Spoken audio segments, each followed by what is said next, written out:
Bismillahirrahmanirrahim. Assalamualaikum warahmatullahi wabarakatuh. Perkenalkan, nama saya Ade Nur Hadi.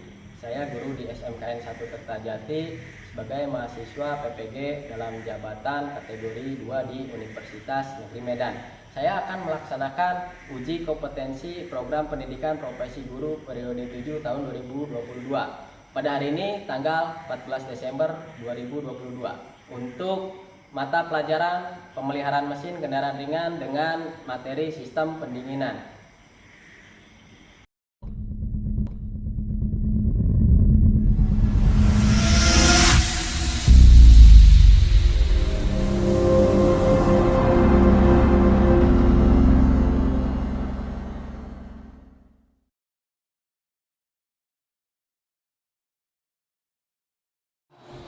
Oke. Bismillahirrahmanirrahim. Assalamualaikum warahmatullahi wabarakatuh. Waalaikumsalam warahmatullahi wabarakatuh. Selamat siang. Siang. Coba berdiri dulu sebentar.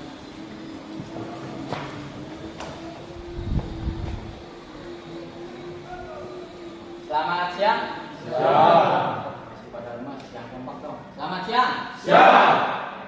Mantap, udah sarapan makan. Ya. Dirapikan dulu tempat duduknya. Komando Bapak Mulai semuanya siap gerak. Mengalih-alih kanan gerak. Gerak. Yang barisan sebelah kanan dia, yang sebelah kirinya geser samping kiri 2 langkah jalan. Ya. Pimpin berdoa dulu sebelum mulai pembelajaran. Sebelum belajar kita berdoa dalam hati, mulai.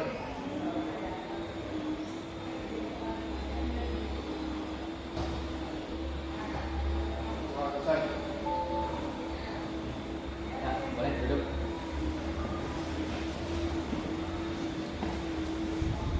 Bapak absen dulu ya.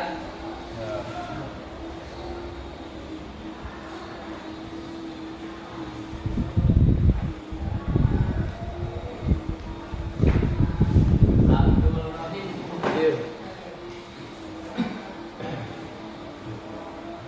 Arif. Elvin. Evin. Ipang. Karno. Berarti ya. Oke. Kemarin kita sudah melakukan pembelajaran tentang teori dari sistem pendingin. Bapak ulas lagi nih. Sistem pendingin. Sistem pendingin itu bagian dari apa? Perawatan apa namanya? Jun. Apa itu Jun?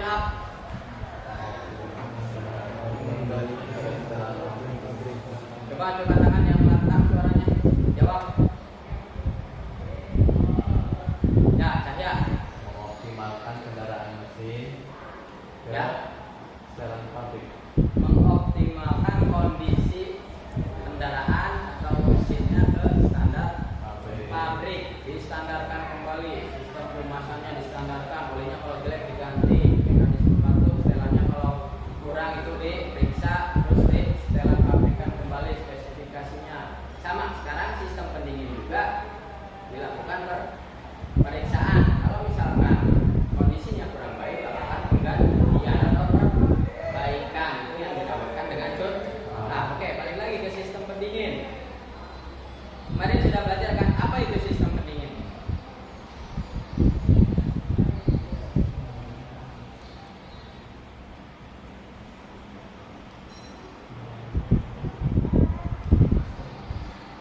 Apa itu sistem pendingin? Fungsinya. Coba lakukan tangan. Ya, baca. Jaga temperatur mesin pada temperatur Untuk menjaga temperatur mesin pada temperatur yang ideal, temperatur kerja. Panas jelas, dingin juga jangan. Jadi harus pada temperatur yang ideal, temperatur kerja. Jangan dingin terus kendaraan jelek. Kalau kendaraan dia kondisinya dingin terus itu kurang baik, tidak baik. Nanti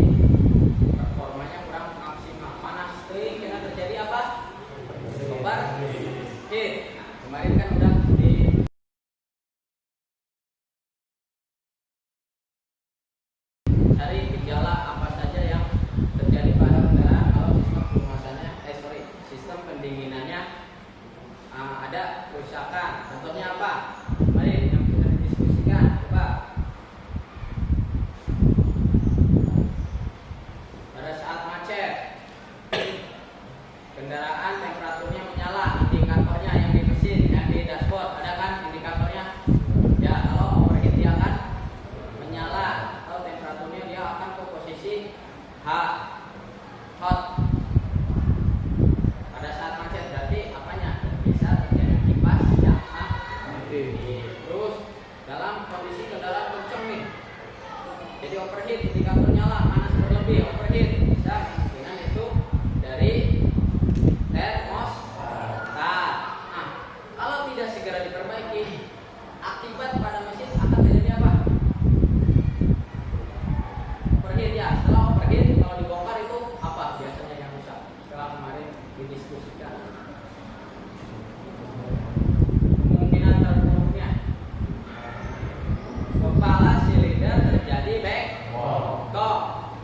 Bisa diapakan? Cara memperbaikinya apa namanya?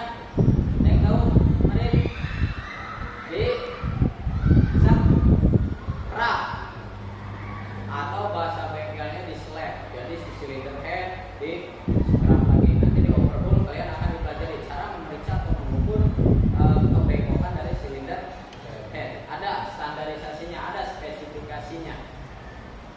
Ketika terjadi bengkok dan spesifikasinya masih bisa di slap, jadi slap masih bisa.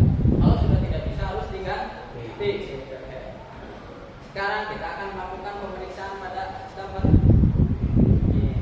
diperiksa untuk radiatornya, diperiksa kumpulannya, diperiksa itu ada pemeriksaan supaya kembali maksimal kondisinya, juga mencegah terjadinya kerusakan yang lebih.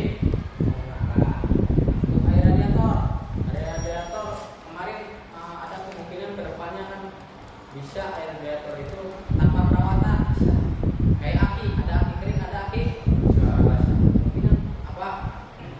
Radiator ada yang tanpa perawatan seperti itu. Mungkin kalian bisa kedepannya berinovasi buat radiator tanpa perawatan. Wah, hebat, bisa. Ada kemungkinan bisa terjadi. Bisa aja. Ya. Nah, kalau misalkan terjadi kebocoran atau buntu di radiator, kita bawa di servis radiator. Itu biasanya diapakan? Mari.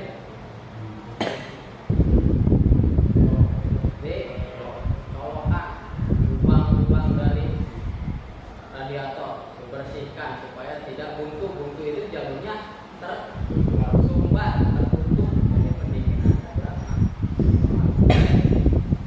Langsung saja kita Bapak demonstrasikan dulu, minta bantuannya dari salah satu, bukan salah satu lah, 3 orang maju untuk mendemonstrasikan.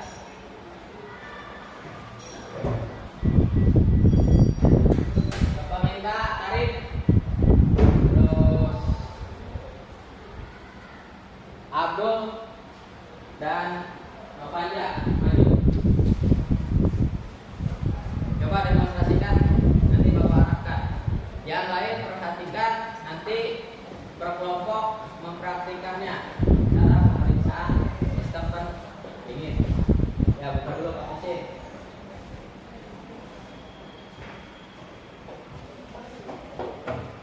Pasang fiber covernya.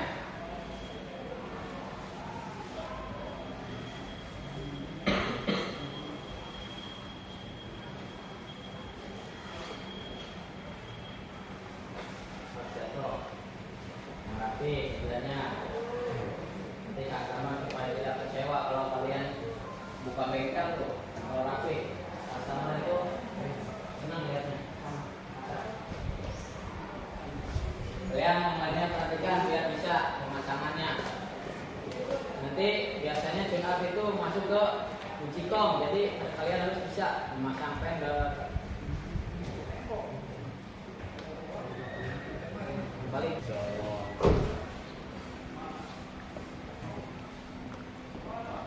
Kalian perhatikan tuh, di sini ada fender covernya terpasang, terus ada steering cover, seat cover dan door. Oke.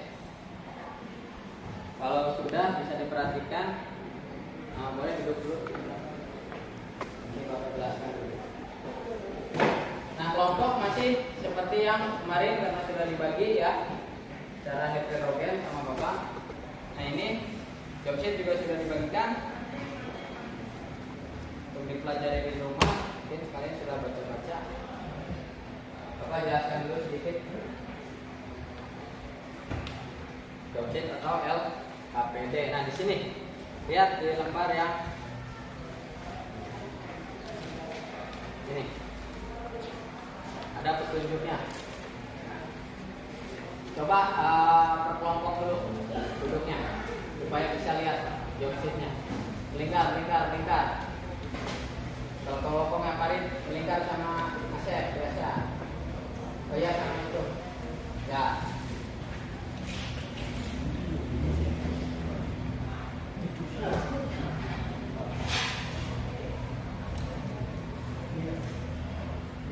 Beda. Perhatikan job sheet-nya, di situ ada peringatan dan perhatian petunjuk. Dilarang membuka tutup radiator pada saat kondisi panas. Nah, ingat, hati-hati jangan sampai membuka tutup radiator pada saat kondisi panas ya. Itu keselamatan kerja pada saat perbaikannya. Kemudian di situ ada alat. Alatnya apa namanya? Yang kemarin sudah dikasih tahu. Radiator cup tester. Nah, ini alatnya, radiator cup tester.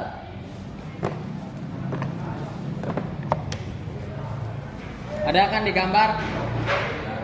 Untuk spesifikasinya nilai standarnya 93,3 sampai 122,7 kilopascal.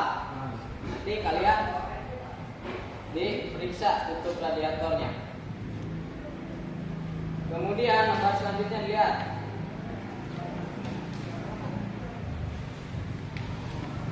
Di situ ada pemeriksaan kebocoran radiator. Diperiksa juga pakai radiator cup tester.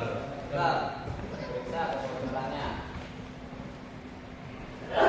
Nilai standarnya ada di situ, nanti catat di LKPD. Nanti simpulkan kondisinya baik atau tidak.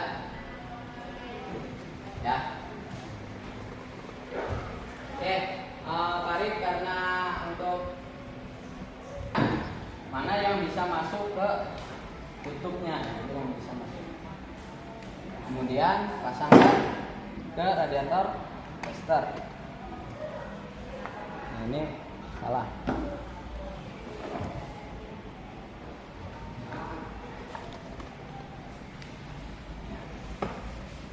Di sini ada angkanya 108 kPa kilopascal. Nanti di kompa dia harus nyampe ke 108.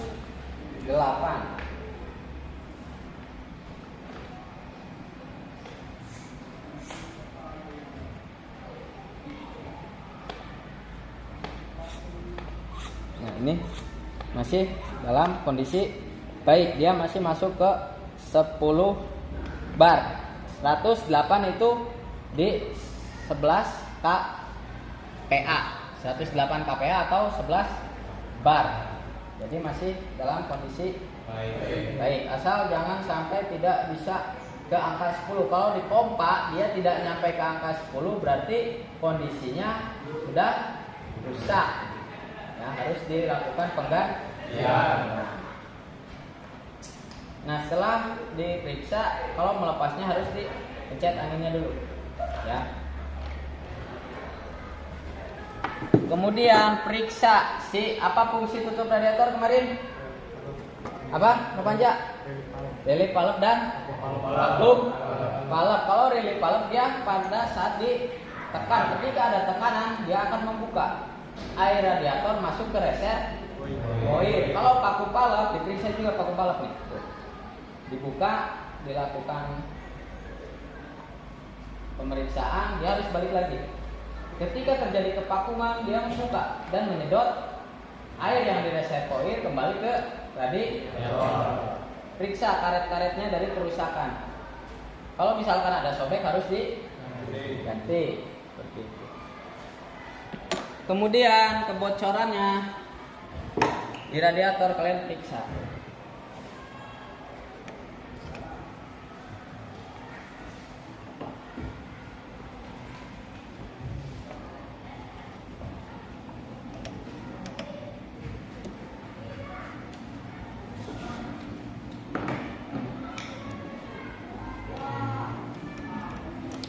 Di kompa maksimal di 108 kPa atau di 11 bar. Jangan sampai lebih. Kenapa? Ditakutkan nanti malah terjadi kebocoran pada selang-selangnya. Jangan sampai lebih memompanya. Cukup di angka 11. Didiamkan sebentar atau sekitar 10 menit. Tunggu, dilihat posisi minyak. Dia akan terjadi turun atau tidak si jarumnya, dan periksa ada kebocoran atau tidak di sistem kan. Jadi kalau tidak ada kebocoran berarti dalam kondisi baik. Kalau ada kebocoran, diperiksa lagi mana yang kebocoran. Apakah dari upper hose, lower hose, atau dari packing termostat, atau dari radiatornya sirip-siripnya bocor, diperiksa. Kalau misalkan ada kerusakan, ya perbaiki. Laporan ke pasangan. Kalau untuk mobil kalian ya langsung nanti kalian pasang dulu ini sambil memeriksa tutup. Ya. Setelah diperiksa, jangan lupa anginnya dikeluarkan terlebih dahulu. Pencet brake. Nah, supaya penyembul. Kemudian lepas. Kalau kompas ini maju dikit. Kelompok cahaya.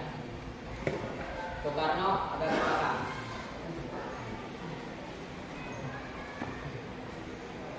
Panjang ya, saya di situ Soekarno. Oke. Kelompok yang pertama maju adalah kelompok Nopanja, kelompok 1. Oke. Silakan periksa sistem pendingin. Dosisnya di bawah.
Ya, tadi semua kelompok sudah melakukan praktik pemeriksaan bentuk radiator dan kebocoran sistem pendingin. Nah, sekarang presentasikan apa yang tadi kalian periksa dan simpulkan gimana hasilnya dari kelompok 1 terlebih dahulu. Coba, yang lainnya silakan kasih masukan atau tanggapan. Assalamualaikum warahmatullahi wabarakatuh. Waalaikumsalam warahmatullahi wabarakatuh. Di sini akan presentasikan hasil pemeriksaan sistem pendingin yang barusan kita periksa. Yang pertama, pemeriksaan kualitas dan kapasitas air pendingin. Kualitas air radiator masih bersih dan kapasitasnya masih banyak atau full. Kesimpulannya masih layak pakai. Yang kedua, pemeriksaan tutup radiator. Hasil tutup radiator masih bagus dan tidak sobek. Pressure rally valve kembali saat tarik, masih berfungsi baik. Full rally valve juga masih berfungsi dengan baik. Kesimpulannya masih layak pakai. Dan selanjutnya pemeriksaan tekanan tutup radiator. Ketika diberi tekanan, hasilnya 10 bar dan nilai standar minimumnya 7 bar. Kondisi radiator masih baik dan layak pakai. Pemeriksaan kebocoran sistem pendingin. Ketika diberi tekanan plus keluar jalur tidak turun kembali. Mesinnya masih sangat baik dan tidak bocor. Sekian dari kelompok 1. Oke, tahan untuk kelompok 1. Tahan kelompok 2.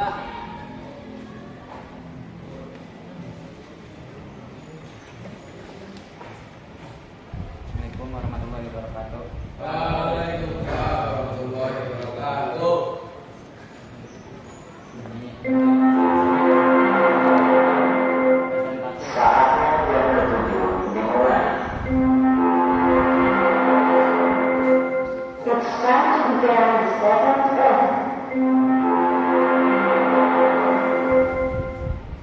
Yang pertama, kualitas air radiator masih bersih. Hasil pemeriksaan air radiator masih bagus. Kesimpulannya baik atau masih layak pakai. Kapasitas air masih full dan kesimpulannya bagus. Yang kedua, hasil tutup radiator masih bagus. Hasil pemeriksaan masih baik. Kesimpulannya masih layak pakai. Terus rally valve kembali ke posisi saat diberi tekanan, kembali ke posisi semula. Vakum valve ketika ditarik masih kembali ke posisi semula. Hasil pemeriksaan kesimpulannya masih layak pakai. Pemeriksaan tekanan tutup radiator ketika diberi tekanan 11 bar masih baik. Sampai dia ya, sampai tekanan. Ya, kesimpulannya masih bagus. Ketika pemeriksaan kebocoran sistem pendingin diberi tekanan 11 bar masih bagus, masih tidak turun, tidak bocoran. Ya, lanjut. Kesimpulannya baik. Oke, tepuk tangan kelompok 2. Ketiga, Kevin. Ya. Assalamualaikum warahmatullahi wabarakatuh. Waalaikumsalam warahmatullahi wabarakatuh. Saksikan hasil pada kelompok saya. Kualitas air radiator harus baik. Hasil pemeriksaan masih baik. Kapasitas air radiator harus berada pada posisi full, masih baik. Kesimpulan, Perhatikan, tidak ada yang ketika air radiator berada di titik full, maka masih bagus. Dan ketika air radiator di titik low, maka harus diisi dengan air radiator. Ya. Seal tutup radiator tidak aus. Pressure relief valve kembali ke posisi semula saat diberi tekanan.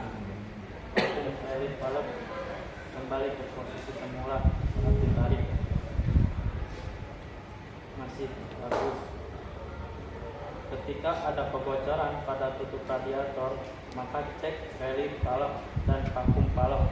Ketika relief valve ditekan kembali ke posisi semula, maka masih bagus. Dan ketika saat ditarik kembali ke posisi semula, maka masih baik, yang artinya masih bisa digunakan.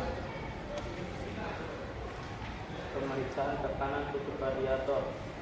Hasil pemeriksaan 10,4 bar masih baik. Pemeriksaan kebocoran sistem pendingin 10,5 bar masih baik. Tidak ada kebocoran ya sistem pendingin. Nah, oke, tepuk tangan.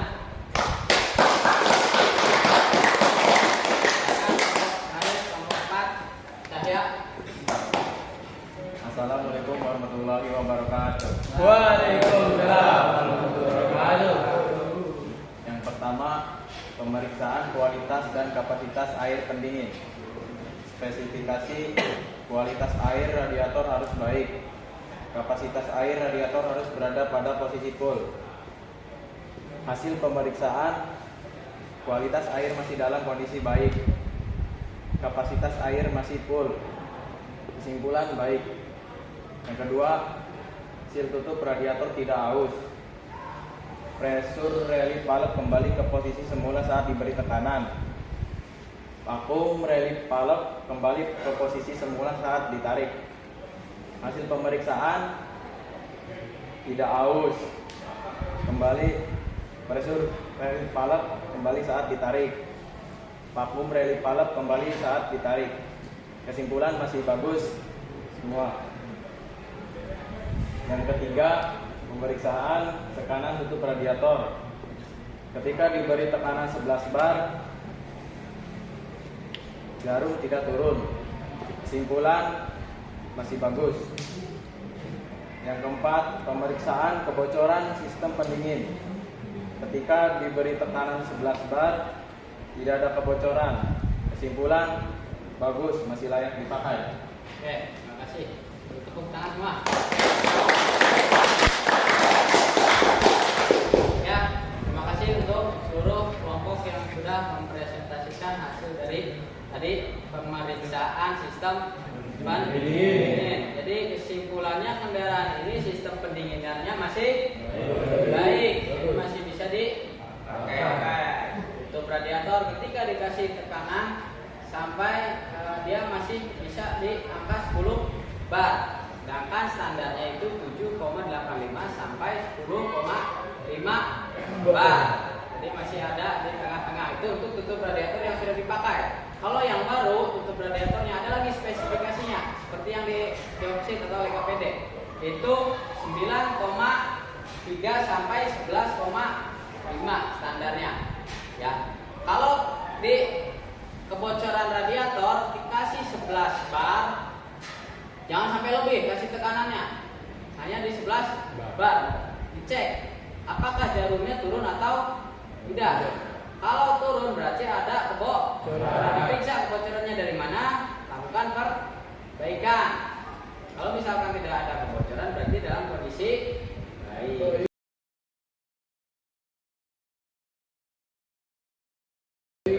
Ada yang mau ditanyakan? Tidak ada?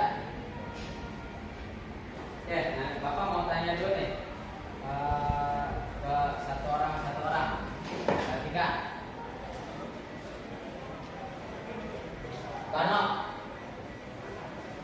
kalau kita memeriksa sistem pendingin, boleh tidak membuka tutup radiator pada posisi panas? Tidak boleh. Kenapa? Karena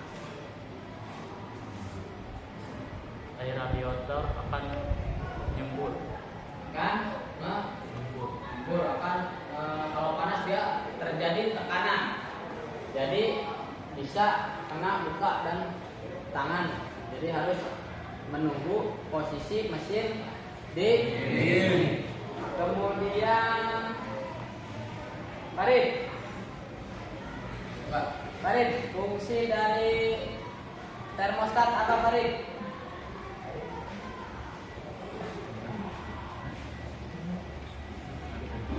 Apa Farid? Hah? Termostat.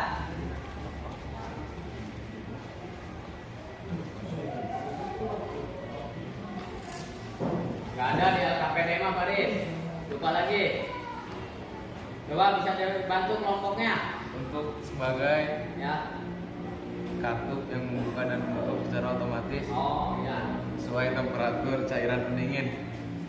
Coba ulangi yang kencang suaranya. Untuk sebagai katup yang membuka dan menutup secara otomatis sesuai temperatur cairan pendingin. Nah, dia akan membuka dan menutup sesuai temperatur pendingin si termostat itu ya. Membukanya biasanya di berapa derajat? 88. Ada tulisan di termostat itu. Ketika 88 ya, dia membuka. Mulai awal membuka itu di 88. Tapi kebanyakan full membukanya itu di angka 98 derajat dan kipas akan menyala.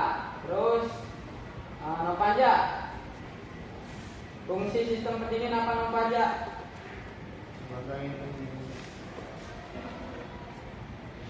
sebagai pendingin mesin Pak. Sebagai Agar mesin dalam temperatur yang ideal. pendingin kendaraan agar temperatur pada Ya. mesin ideal. Terus si cahaya, fungsi tutup radiator cahaya ada berapa? Ada dua. Ada dua. Satu Relif balap. relif Balap. balap. Dua Vakum balap. vakum balap. Kalau relif balap itu apa? Chef. Relif balap tekanan. Relif balap ke Tekanan. Kalau vakum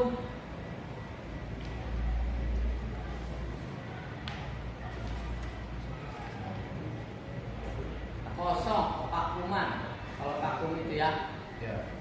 Jadi ketika di radiator vakum atau kosong, dia akan menyedot dari reservoir. Jadi bolak-balik aja.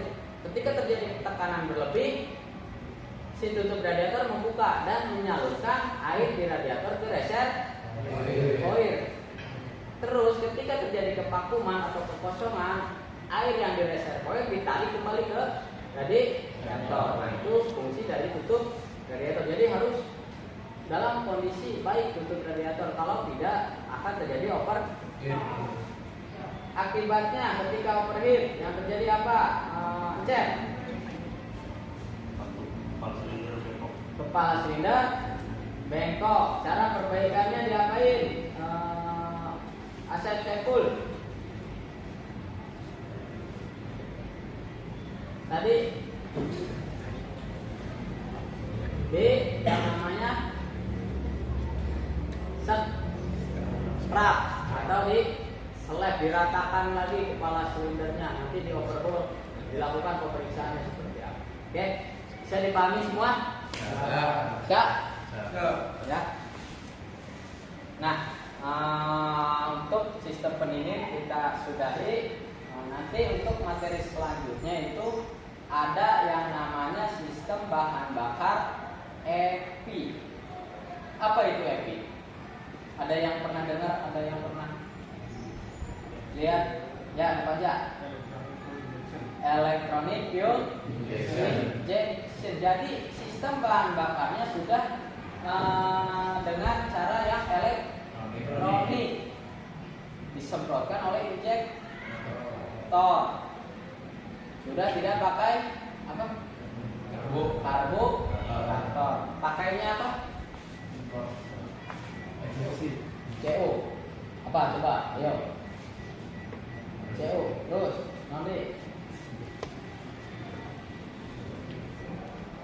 pengganti dari karburator di sistem bahan bakar EPI apa? Throttle body. Oke, Kelvin. Berarti sering ngopek kayaknya di rumah tuh. Lihat throttle body. Nah, nanti kita akan mempelajari itu. Nah, mobil ini termasuk sistem EPI atau konvensional karburator? EPI.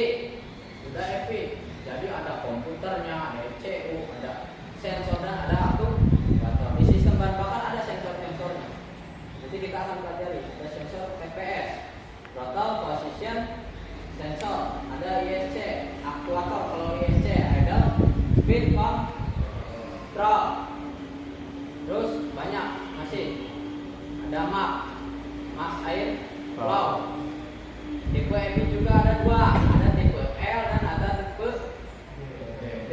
Kalau tipe L dia yang diukurnya itu adalah jumlah. Kalau tipe L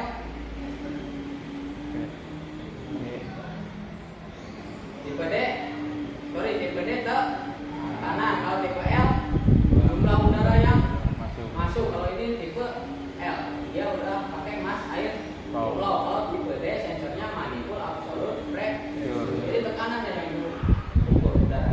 Dia laporan ke ECU terus memerintahkan injektor menyemprotkannya berapa. Semuanya udah dilakukan secara elektronik, tidak karbu lagi. Lebih efisien mana? Karburator dengan injektor. Efisien yang mana? Injektor. Birin, karena udah diatur oleh yang namanya ECU. Ada yang tahu singkatan ECU? Cuma tangan. Ya, anak panja. Electronic Control Unit. Kita akan pelajari. Dari mulai sensor masuk ke ECU memerintahkan aktuator ada banyak, sensor ada.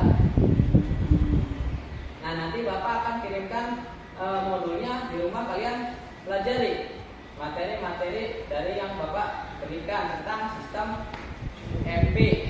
Nanti kita seperti biasa, kelompok masih seperti ini ya nanti di sistem MP. Pelajari di rumah, kita praktik sama kelompoknya seperti ini. Tidak ada yang lupa, kita udah bentuk seperti ini. Oke, ada yang kelihatan? Gak ada? Kalau nggak ada, silakan kembali ke posisi duduk seperti semula. Ya, begini dulu. Wah.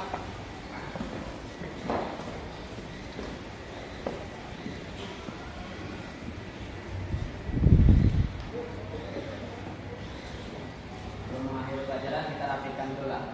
Nah, oke. Silakan berdoa, apa aja? Sebelum kita mengakhiri pelajaran ini, kita berdoa. Ada dalam hati, mulai.